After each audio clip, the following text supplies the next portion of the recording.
My wife's mom used to say that she had champagne tastes in a beer pocketbook, and I can relate to that. I like buying nice things, but I don't necessarily like spending more money. If you also like a little luxury, then Quince is a good solution for luxury essentials at affordable prices.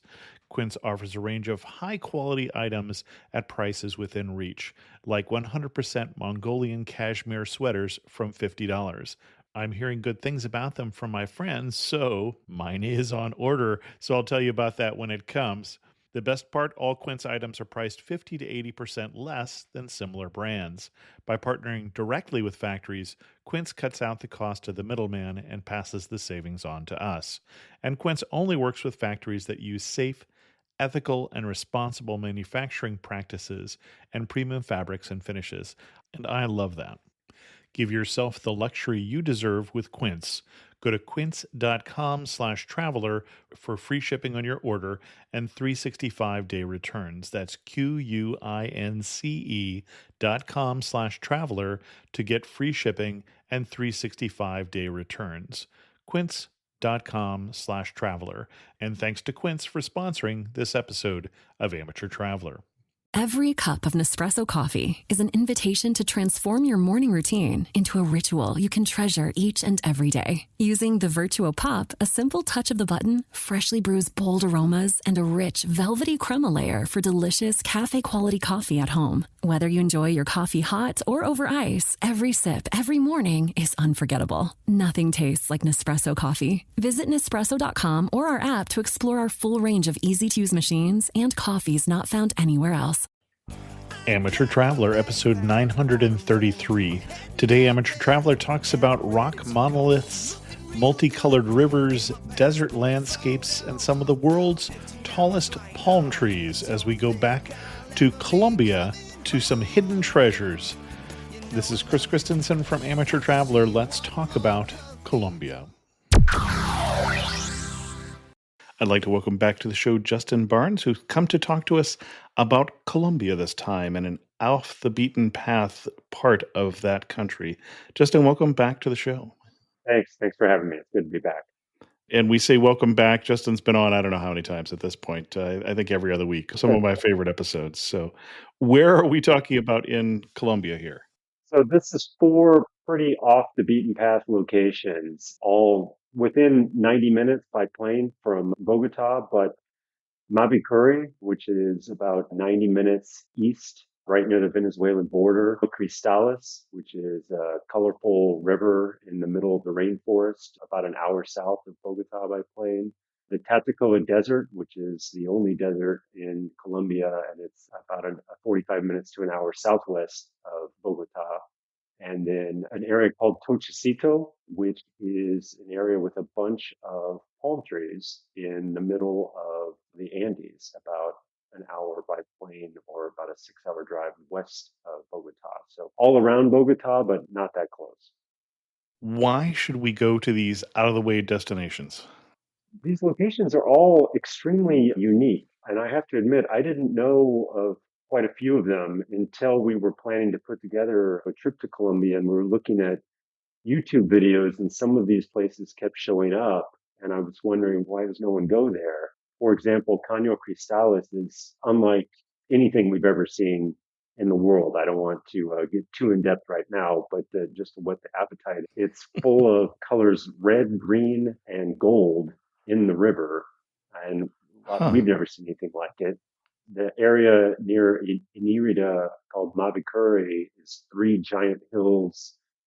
Just imagine something like if you took Half Dome or El Capitan and just dropped them in the middle of the rainforest, sticking up 2,000 feet above the river below. That's something you don't see every day. The forest area I was talking about has just thousands and thousands of the tallest palm tree in the world. So imagine just 200-foot palm trees all around you as you walk through, staring up at them and across the valleys to see them. They're just really unique places. And like I said, they're all fairly close to Bogota. So we just kept coming back and forth from Bogota and then heading to these areas. So to have so many really unique places within such quote unquote close distance is really great. I think the most people we saw at any given time in any of these places was about a dozen. So Oh, you're going to wow. have these places largely to yourself. And related to that, because they aren't visited that much, the people who are there, that your guides are very genuinely excited that you're there to visit, and they really go out of their way to make sure that you have a good time. Excellent. What kind of itinerary are you going to lay out for us? So I'll just go in the order we went. It doesn't need to be in this order. It just worked better for our purposes. But like I said, you're coming and going back from Bogota most likely. I'll start in Caño Cristales and then Mavecure, then the Tatacoa Desert, and then Tochacito, which is near the town of in the coffee area of Colombia. Okay. Caño Cristales. This is the river with the gold and the red. It was largely unknown in because of the fact it's not near any roads. It's in the middle of the rainforest, and then it was part of park territory during the 1980s and Ah, 1990s. okay. So no one was going anywhere Back near when we there. were not going to Colombia. Exactly. But now you can just fly to the town of La Macarena, which is, like I said, about an hour south of Bogota. Sometimes it's a direct charter. Sometimes you have to fly through a town in between Bogota and La Macarena called Via Vicencio. We did it one way going and the other way coming back. But the short point is it's near the town of La Macarena. It's not that far from Bogota. And usually the way this is presented, if you look it up online, is there's a lot of what I'll call stock tours that are 3 days, 2 nights. And what they usually do, and what we did in our case, was you fly in one morning, you're there by lunchtime, the first afternoon, you spend time going upriver, and then you climb up from the riverbank up to the top area of hills that are made of granite there. And then the river's up there, and you go see that. And the second day is more of the same, but a full day tour. And then the third day, you generally do something a little different in terms of your hiking. And then you fly back to Bogota in the afternoon. So that's what we did. And so the first day, once we landed, first you go to a national park office and they tell you what you can and can't bring in. Two of the important things is you can't wear sunblock and you can't Hmm. wear bug spray.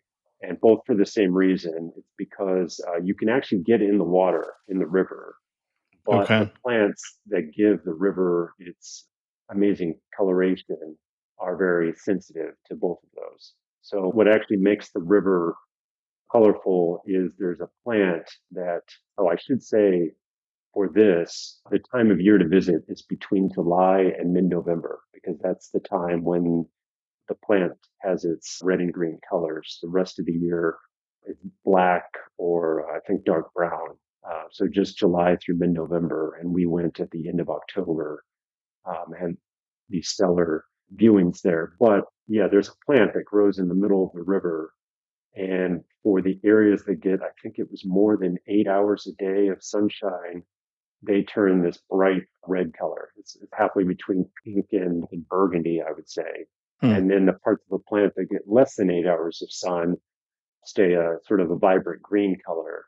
And then there's a gold color from sediment that gets in the river and then settles into the low parts of the river.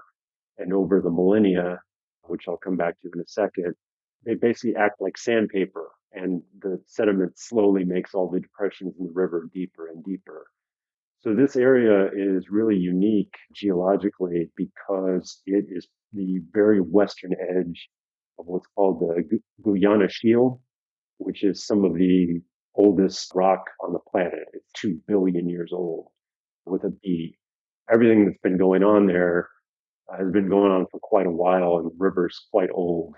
I don't know if it's a couple billion years old itself, but the land certainly is.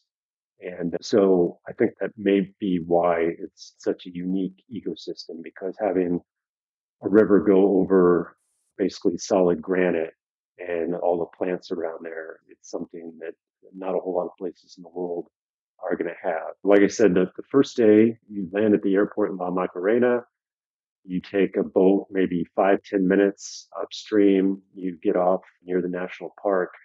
You walk up the hillside till you get to basically the top of the jungle, at which point it becomes very flat and you're on top of the solid granite.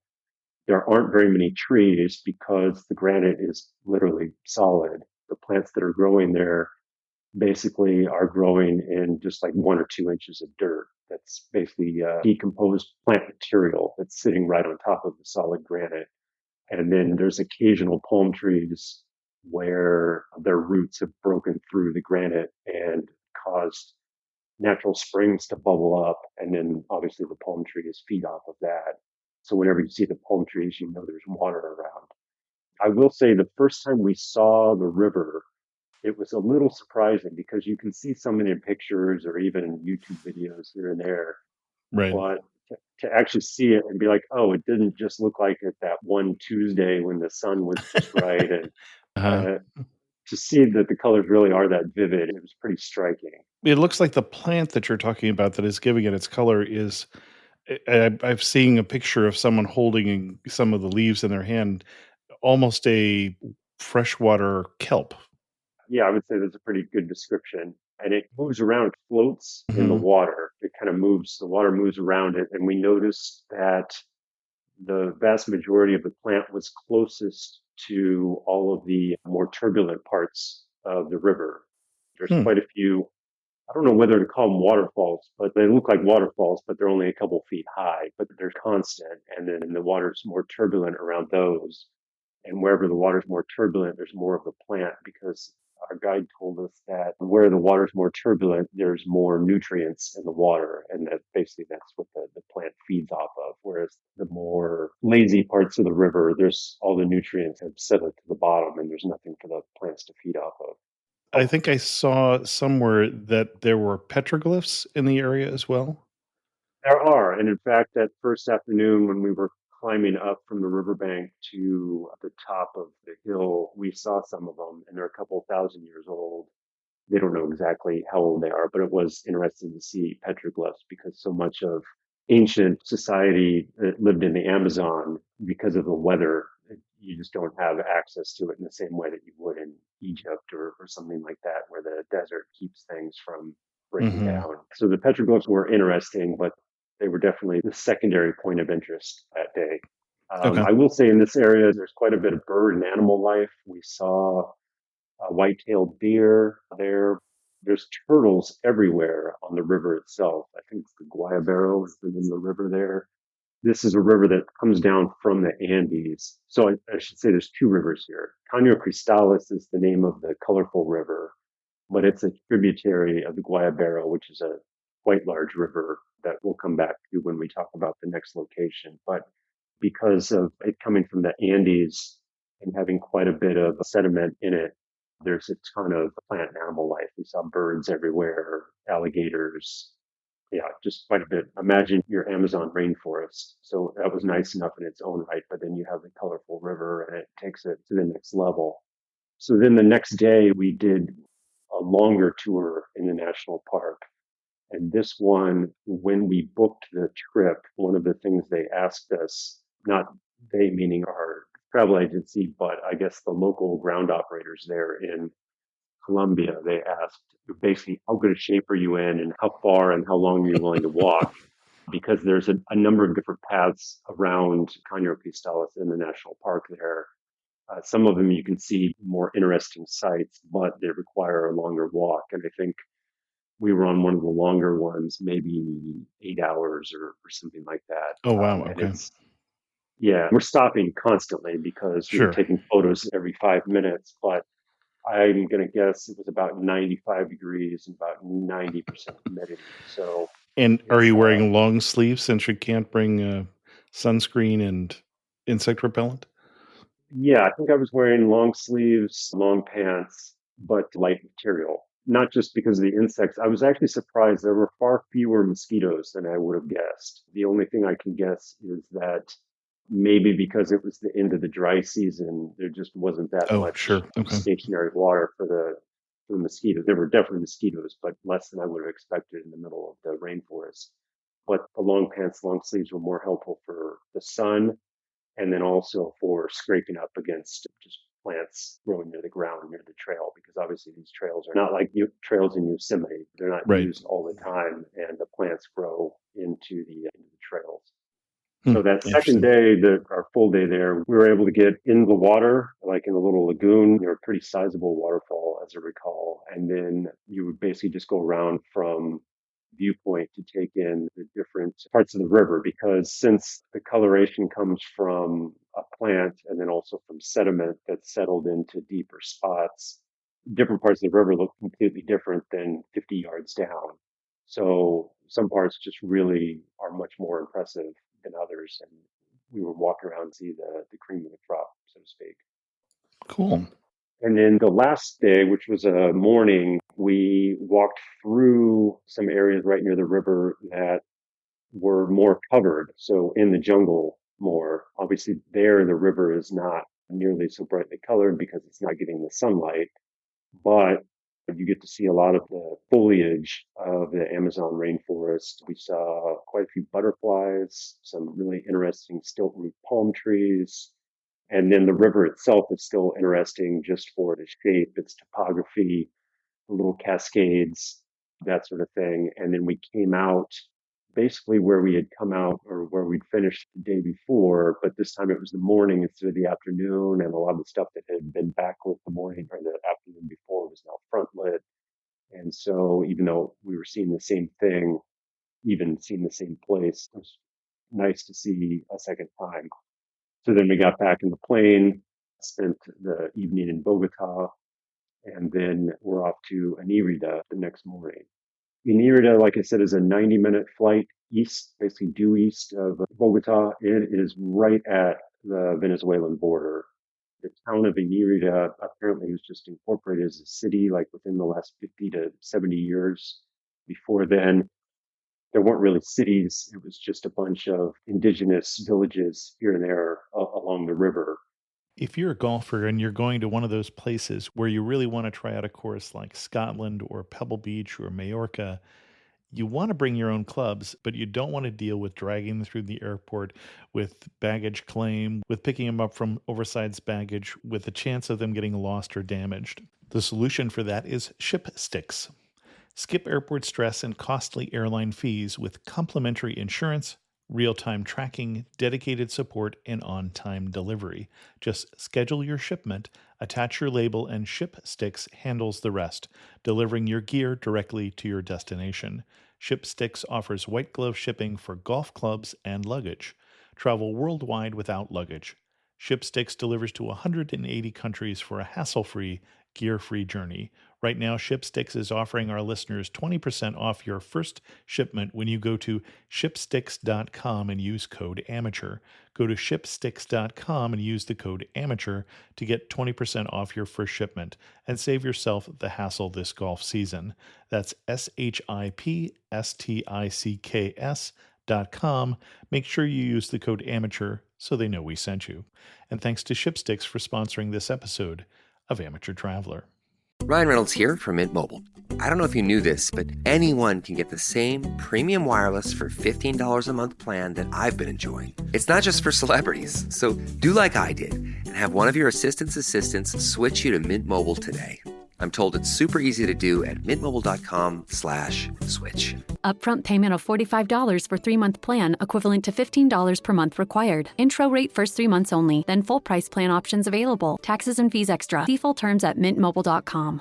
The Inírida River merges with I think it's the Guaviare River right there in the city of Inírida. What's interesting about that we didn't realize initially was that the Guaviare River is what the Guayabero River becomes. So basically, we were seeing the same water we had seen Oh, just a got it. couple days Okay. prior. And then as it goes downstream at Inírida, those two rivers merge. And I'll come back to some of the river stuff because that was part of our itinerary. But in Inírida, most people do not go for the city itself. There's not a ton there. What they go for is the Mavecure Hills, which are three large remnants of the Guyana Shield that are about 90 minutes upstream. So I think it's to the south from the town of Inírida. And these three hills, like I said, imagine something like Half Dome or El Capitan in Yosemite, but just drop down in the middle of the rainforest, sticking up above what's otherwise a very flat area. and a river, and you can climb up one of the three hills and then look across the river to the other two, and it's a pretty stunning view. This would be somewhat akin to, I don't know, like Uluru in Australia, where you just have a flat plain and then giant Right, rock and view forever, sticking up. yeah. Yeah, exactly. Here, it seemed that most of the quote unquote stock tours were 4 days, 3 nights, with the first 2 nights being in just little indigenous village right at the base Hmm, of the rocks, and then the last night in the town of Inírida itself. When I finish this, I'll offer what I would suggest is a better itinerary that's a little bit shorter. But for now, I'll just explain what we did, which was we flew there in the morning from Bogota. We had lunch. Then we went upstream to the indigenous village right where the three hills are. You can actually see mhm, them here and there as you're going upstream if the boat's pointed the correct direction. Otherwise, the jungle just prevents you from seeing far enough to see them. It's only when they're right in front of you that you see them until you're maybe 15 or 20 minutes away, and then you just see these huge rocks sticking up. So it's quite the approach to get there. And then by the time we arrived, it was already dusk. That was the end of the first day. I think one of the reasons that they have 2 full days, or two at least mornings, in Mavecure is because everyone obviously wants to climb up the hill to get the viewpoint. right. But like I said, this is something Half Dome or El Capitan, not quite as steep as either one of them, but the same sort of rock. If it gets damp, it's incredibly slippery. And so they don't do the hike Mm, if it's damp.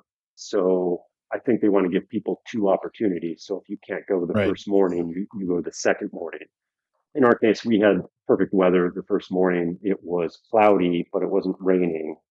And that meant it was nice and cool for us walking up. You basically start a walk just a little bit before sunrise. I think that's more for temperature than anything else, because the walk up, we were expecting something worse than what it was. It was quite steep, especially at the beginning. They have a rope that's basically attached on both ends to the rock, and it's there to either help you balance or help pull yourself up because you're walking up at like maybe a 45-degree angle or something. It's fairly steep, but a hmm, walk as a whole was only like 45 minutes. So you go straight up the side of the granite for maybe the first third or half of the hike. Then you're walking through the jungle on, I guess it would be the side or the back, the mountain, Mavecure. And then the last little bit, you're going up these wooden ladders to get through some of the steepest areas. It never felt unsafe, but this is not something you're doing in your 80s, for example. You need to be in pretty decent shape, but you don't need to be a triathlete or anything like that either. Like I said, it was about 45 minutes total. Definitely doable for a good chunk of the population. And then once you get up at the top, you're up at about 1,000 feet, and I think the other two mountains are about 1,500 feet and 2,300 feet, so they're much taller.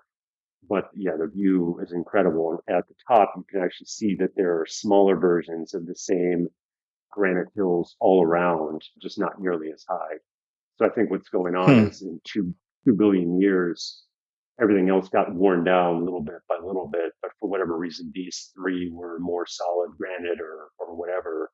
No cracks in them, who knows? But they're still there, just sticking way up above everything else. So then, because we start the hike so early, you're back down at the village probably by 9 or 10 a.m., maybe even earlier than that. And then most of the rest of the day was pretty relaxing. There's not a ton to do there other than walk around the riverbank, and you're hemmed in because if there's any inlets in the river, that prevents you from crossing. So we just did a lot of reading, and there were a couple cats there that wanted to play. But yeah, otherwise you just stare at the scenery across the river and you do a lot of reading.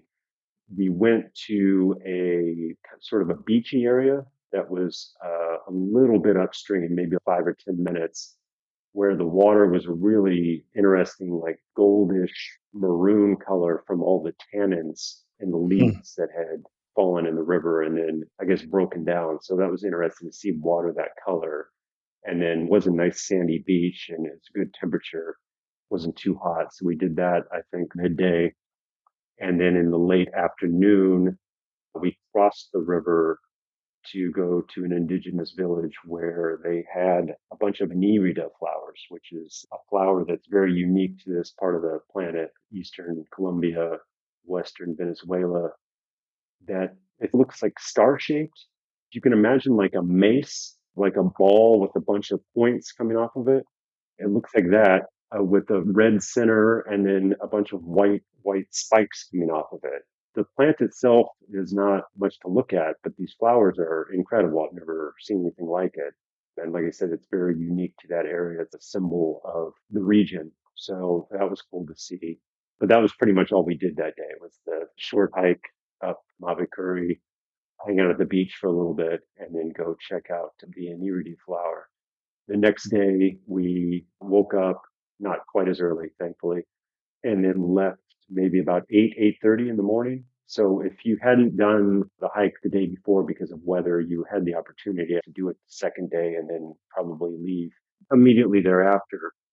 From there, we started heading back towards Inírida, and we stopped at a different indigenous village where they were actually farming honey. I guess maybe 20 years ago, there was some grant from, I think it was either Switzerland or Austria, I don't remember, somewhere in Central Europe, where people came out to farm honey in this area. And I guess it went quite well. But then the grant ended, and all the Europeans went back to Europe. But the local villagers who had been helping this whole time decided they wanted to continue making honey themselves. So we were talking with one of the villagers, and he was showing us the whole process. It looked like the hardest part of the process was actually keeping other insects like wasps or ants from getting into the hive. So that was the most difficult part, is to keep intruders out. We're not really much honey fans. It's fine, but it's not our cup of tea. But I guess there's citrus plants all over the village, and the bees, after eating so many citrus flowers, it actually gave a citrusy taste to the honey. It was probably the best honey I've ever tasted. So Hmm. I wasn't expecting that in the middle of the rainforest. And I was reading your notes, and I'll put a link in the show notes to Justin's blog posts and photos. And you were saying there were stingless bees. The bees are stingless, so that was nice. We still wore the little face masks, but that was more so that they don't accidentally fly in your mouth or in your nose, but not because of stinging. But I guess you do have to be worried about, there's like wasps or hornets or something that try to get in to the hive. Not a ton of them, but we saw the local villager was not a fan of these hornets because one came by and he seemed more concerned about it than we did. I guess that should have maybe indicated that we should feel a little bit more concerned, but we didn't know any better. We were blissfully ignorant. Right in that same area on the river, there is a spot where you can fairly reliably see river dolphins. We saw a couple, but these dolphins, the shape of them, you can't really tell when they're about to surface, and they surface by maybe just a couple inches and then they head back down. So we seemingly were always looking in the wrong direction, and then would, out of the corner of our eye, see that one had surfaced. I think I took about 27 photos, and 26 of them are of nothing, and one of them you can barely make out that it's a dolphin. But that's only because I knew that I was there and what I was taking a picture of. But it was still interesting to check for the river dolphins. And then we continued back downstream to Inírida, where we had lunch and dropped off our stuff.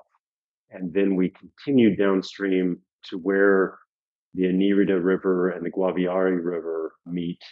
And that was interesting because that's one of those situations where one river is full of tannins and the other is Right. full of sediment. And so you can see the brown and the not brown rivers mixing, or I guess not mixing.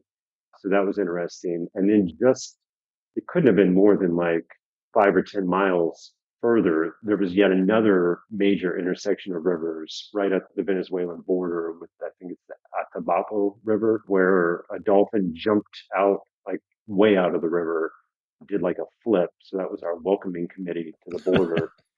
And then maybe just a mile or two from there, there was yet another huge intersection of rivers, this time with the Orinoco River, which is one of the biggest rivers in all of South America, and it Right. flows all the way out to the Atlantic Ocean. So Now, And at this just, point, you are literally on the border between the two countries. yeah. And in fact, I'm looking at the Google Maps on my phone. I was, I think we're over the border here. Hopefully this just counts as international waters. But they said bring your passports in the afternoon because there's a 1 in 50 chance that there's going to be some border agent out there. For the most part, this is not a very heavily populated area, and it's a lot of indigenous groups that don't really care about Where the like lines are on the country map. borders. Yeah, but there is the off chance that there could be somebody there. But yeah, so we actually stopped right in the middle of the Orinoco River. It got out for a little bit because there was an island in the middle of the river, so that was interesting to do that and just look one way and it's Venezuela and look the other way and it's Colombia. So we did that and we hopped in a cove on the Colombian side and just enjoyed a peaceful afternoon there and then went back and spent the night and then left the next morning. But this is where I'm going to suggest doing something a little different than what we did. If I were to do it again or giving advice to other people like what I'm doing here, I would suggest to actually take the afternoon flight out of Inírida, assuming that you're going on a day where there is an afternoon flight as well, which I was looking at kayaks seem to be fairly prevalent because most of the stuff that we did once we got back in Inírida itself, we were basically just spending the night having dinner, having breakfast, and then going to the airport. We Okay. didn't see a whole lot of the city itself. So I think it's definitely feasible to wake up in the village in Mavecure, see the beekeeping, check out the river dolphins, see all the rivers merging right by the border, and then just heading back to Inírida maybe to if you need to clean up a little bit, if you need to grab lunch, but then go straight to the airport and get on one of the late afternoon flights that goes back to Bogota. Got it.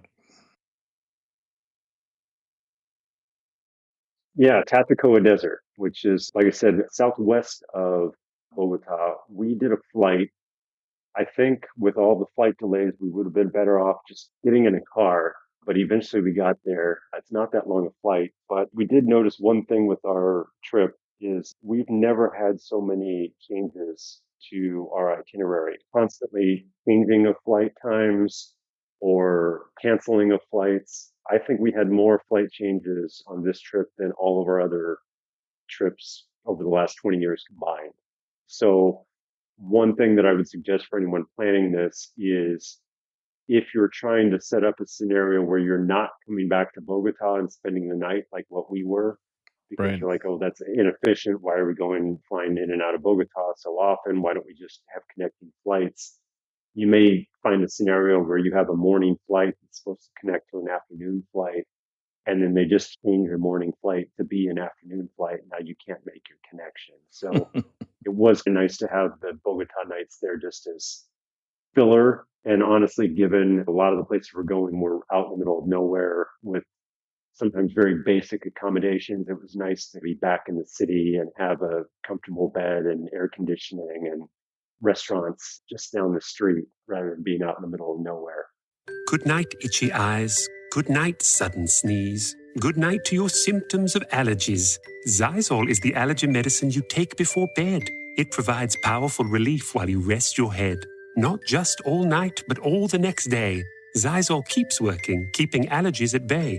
And without those annoying symptoms disturbing your rest, you can wake up the next morning feeling your absolute best. Remember, be wise all. Take Xyzal.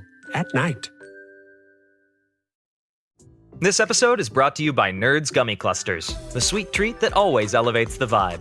With a sweet gummy surrounded with tangy, crunchy nerds, every bite of Nerds Gummy Clusters brings you a whole new world of flavor. Whether it's game night, on the way to a concert, or kicking back with your crew, unleash your senses with Nerds Gummy Clusters.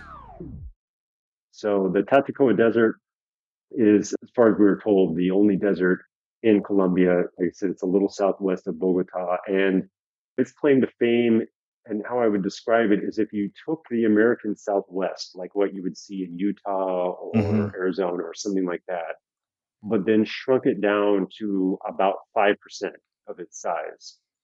So all of a sudden, all the canyons that are hundreds of feet high are now like 20 feet high. And all of the huge rivers are now just like little streams. something like that. It's just interesting to get in, and then hikes that maybe would take 2 days, like going down and then back up in the Grand Canyon, North Rim to South Rim. You could do the equivalent of that hike in 45 minutes because everything you're walking through is quite a bit smaller. Yeah, so you have a bunch of dirt that I don't know exactly what type of dirt it is, but it's obviously very soft because the water has formed it into all sorts of interesting shapes that are constantly Well, changing. and it has a Badlands look to it, that very heavily eroded.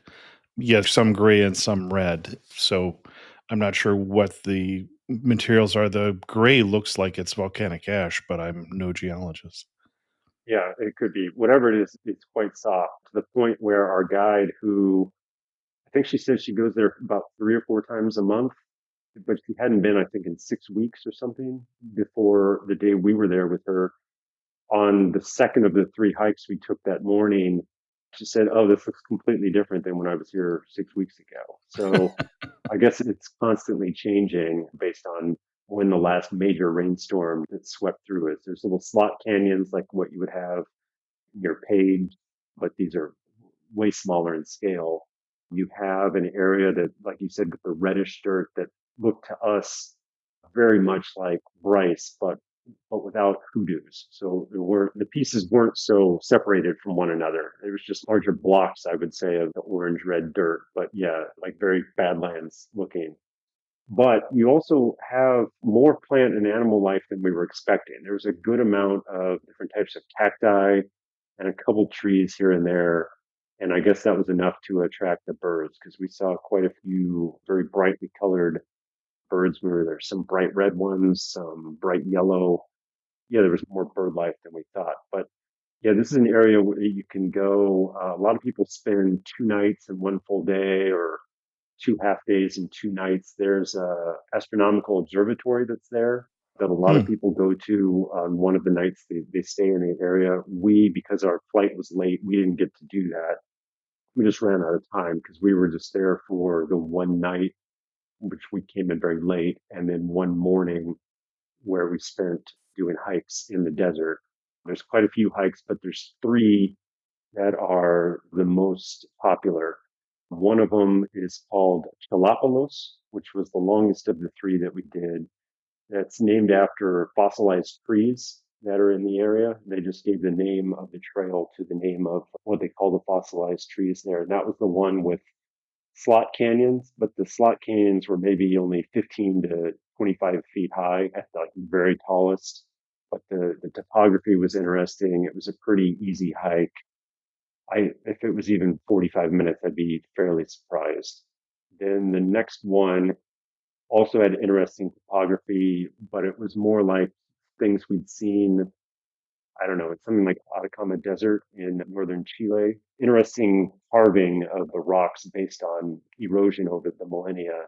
This Los Hoyos, which was the second hike, and Chalapalos had more of, like you said, like a grayish colored earth. And then the third hike was Cusco, which bears no relation to anything to do with Cusco in Peru. No one seems to know how it got that name in the first place. But this is the one that is more that reddish orange color that really resembles like Bryce or areas nearby in Utah. We actually showed our guide some pictures from Bryce, and she was pretty amazed. She said, "I need to go there."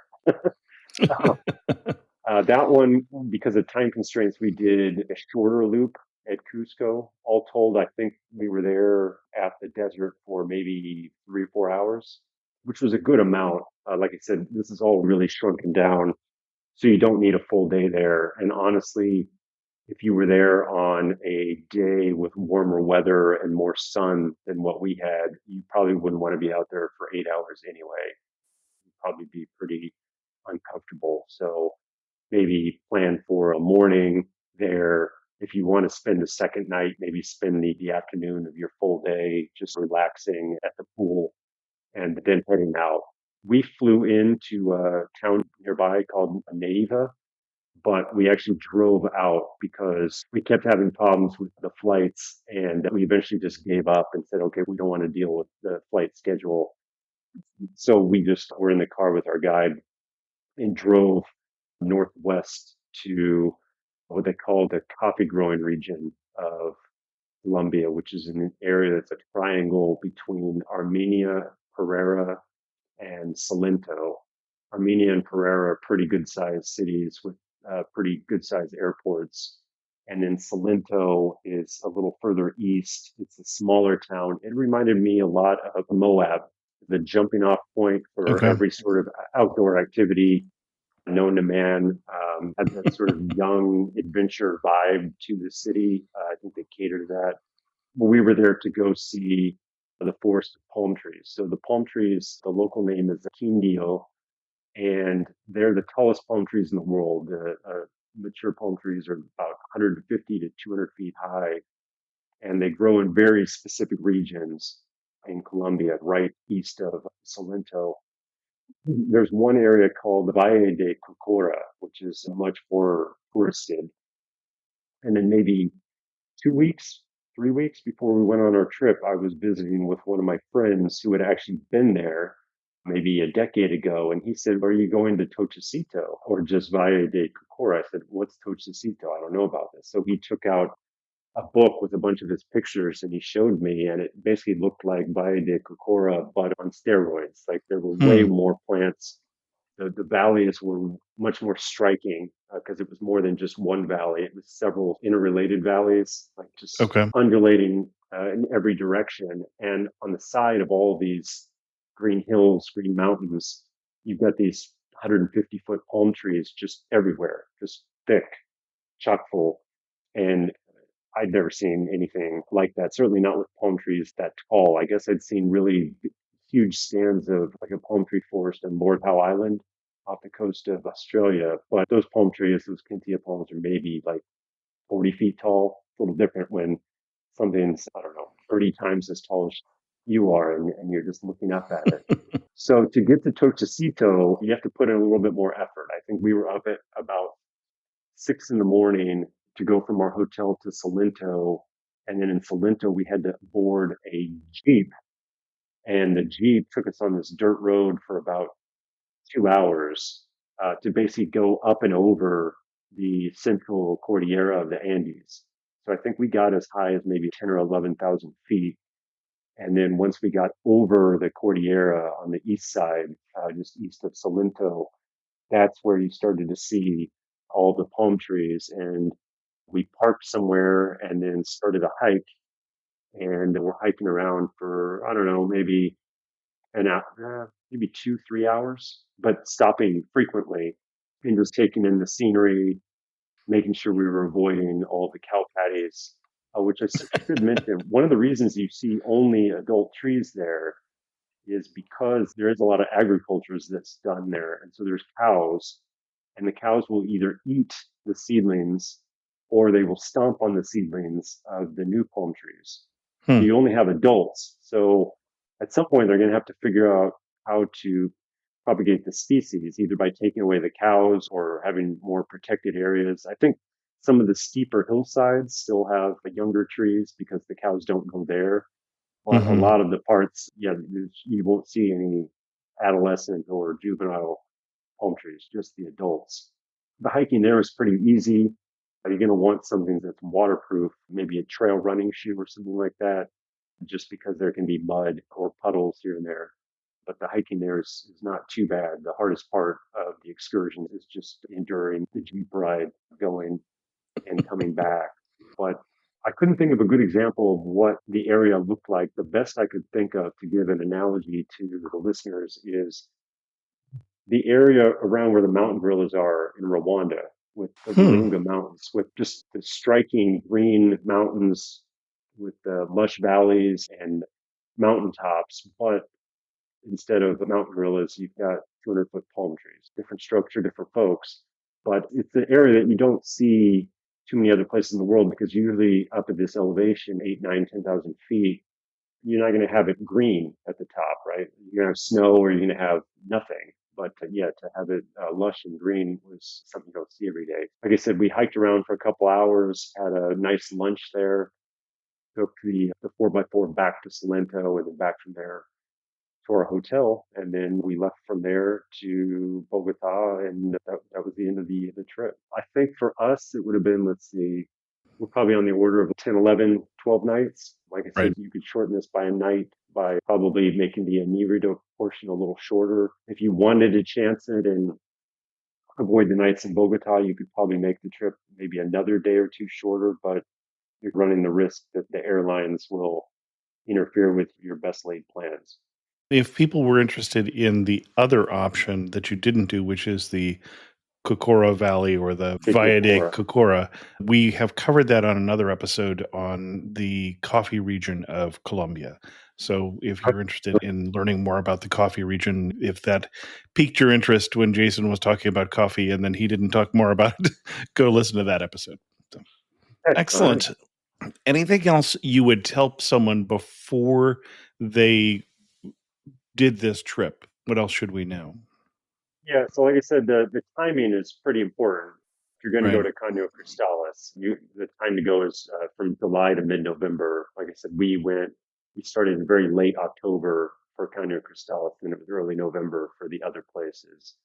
The weather was quite hot in Macarena and Mavecure, so just know that's the price of admission. But if you are going back and forth to Bogota, or you're just bear in mind Bogota is at like 8,500 feet or something like that. So Right. you're going to probably we should have a rain jacket anyway, because obviously at any of these places it can rain. We had pretty good luck, but there was, I think, one evening in Salento or Armenia, it was quite rainy. But yeah, you probably want like maybe a waterproof, windproof jacket to protect you from the elements in the warmer places and from the cold or relative cold in Bogota. Another thing is, like I said, you can go in the water in Caño Cristales. And one thing that we didn't think to bring is a towel. So we're Oh, trying to okay. air dry. And when it's 90% humidity, you don't air dry that quickly. And then the last thing is some of these places have nice lodges available. Like we stayed at a pretty nice place near Caño Cristales, but at Mavecure, there's nothing like that. So some of the accommodations fairly basic, and you just need to know that going in. And even the nice lodge we stayed at near Caño Cristales, you're not going to have air conditioning or ceiling fans or anything like that. A lot of these places don't have anything besides solar. So if there's going to be any electricity at night, it's going to be a generator, and they're not going to have a generator powering air conditioning units in the middle of the Okay. rainforest. That's not a great Well, idea. and the lodge you stayed in is La Manigua, and I'll put a link to that in the Yes. show notes. Yeah, and I think they might have been the ones who asked us, "Hey, what kind of shape are you in?" And then the last thing that I would say that's also related to the weather and where you're going is a lot of these places you're going to be doing a decent amount of walking, and you're probably going to want to carry water bottles, maybe your towel, this or that. Make sure you have a waterproof backpack just in case, because Right. especially when you're in the rainforest, it's an ever-present problem. Several of the people we spoke to, without even being asked about it, just unprompted, were telling us that climate change had really impacted the wet and dry seasons, where they were not as rigid as they were a decade or two ago. And Interesting. sometimes you get rain during the dry season, sometimes you get drought during the rainy season. They said that the dry season seems to come earlier every year now. So don't assume that even if you're going in one of the quote unquote dry months, that you're not going to get rained on, because it's just, you can't count on that anymore. Interesting. Okay. Excellent. As we get to our wrap up questions, you're standing in the prettiest spot that you saw. Where are you standing and what are you looking at?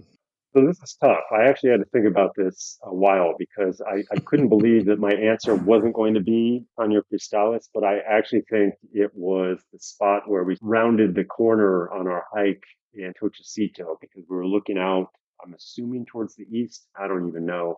But we could see just palm trees in these green lush valleys for as far as the eye could see. And it would have been pretty even without the palm trees, but it was just something about that spot. Usually I take hundreds of photos every day and then cull them down when I get Right. back. Stuff on my trip log, you don't see the 90% of the photos that weren't as good. The best way to become twice as good a photographer is delete half your photos before you show them to anybody. Yeah. So usually what happens is you'll have, let's say 50 photos and you'll keep number Yep. 1, number 7, number 14, number 21, whatever. When I was going through the photos of the spot that I'm telling you, the prettiest spot, it was one of those where I kept photo 7, I kept photo 8, I kept photo 9, I kept photo 10, I kept photo 11, I kept photo Mm. 12. And I was like, how am I keeping all these? Because I knew I was taking them from basically the same spot, but everywhere you turned, every direction you turned was just a stellar photo Mm. in its own right. So yeah, I would actually say that was the most beautiful spot. And that's what we're looking out at. Excellent. One thing that makes you laugh and say only in Colombia. When we were in the little indigenous village in Mavecure, most of the food that they had there was fish. And I don't actually eat fish. So our guide on the second night was like, do you want chicken for dinner? I was like, do they have chicken? He was like, I'll just find one. And I guess while we were out looking at the Inírida flower, he went and found us a chicken, and we had chicken for dinner that night. All right, then. Good guide. Yeah. And if you had to summarize this region in just 3 words, what 3 words are you going to use? I would use eclectic, unique, and vivid. Yeah. And again, please do take a look at Justin's photos. Excellent. Justin, thanks so much for coming back on the show and telling us about your newfound love for Colombia. I know you're going to head back there this year and see even more of the country. So, Yes. On the beaten path this time. On the beaten path. Okay. I think your next trip you're going to the coast and where else? Yeah, Medellin, Santa Marta, Cartagena, and Tirona. So a lot of the north, the Caribbean coast. Excellent. Excellent. Thanks so much for coming back on Amateur Traveler. Thanks for having me. Have a good one. Sergeant and Mr. Smith, you're gonna love this house. Bunk beds in a closet? There's no field manual for finding the right home. But when you do, USAA Homeowners Insurance can help protect it the right way. Restrictions apply. You know what's smart? Enjoying a fresh gourmet meal at home that you didn't have to cook. Meet Factor, your loophole in the laws of mealtime. Chef-crafted meals delivered with a tap, ready in just 2 minutes. You know what's even smarter? Treating yourself without cheating your goals. Factor is dietitian approved, chef prepared, and you plated. Pretty smart, huh? Refresh your routine and eat smart with Factor. Learn more at factormeals.com. Special thanks to the patrons of the show, like Justin, who help support Amateur Traveler financially. If you're interested in supporting Amateur Traveler or just in getting an ad-free version of the show, go to patreon.com/amateurtraveler. I heard from Randy, who's been a guest on the show before, about the show we did recently on Machu Picchu and Peru. Randy says, Inti Raymi Sun God Festival is a great, fun, wonderful cultural festival that happens every year in Cusco on June 24. If you can time your visit to attend this festival on June 24, it is well worth it. There's a parade through Cusco, which ends up at Sacsayhuaman Fortress and ceremonial grounds on the outskirts of Cusco. There are local tour operators that can help arrange your trip for Inti Raymi that includes reserving seats for the ceremonies at Sacsayhuaman, as well as transportation to and from downtown Cusco. I was very fortunate and lucky to attend Inti Raymi on my trip there in 2003. I'm mostly lucked out with my dates as it was not really pre-planned very far in advance. I highly recommend it.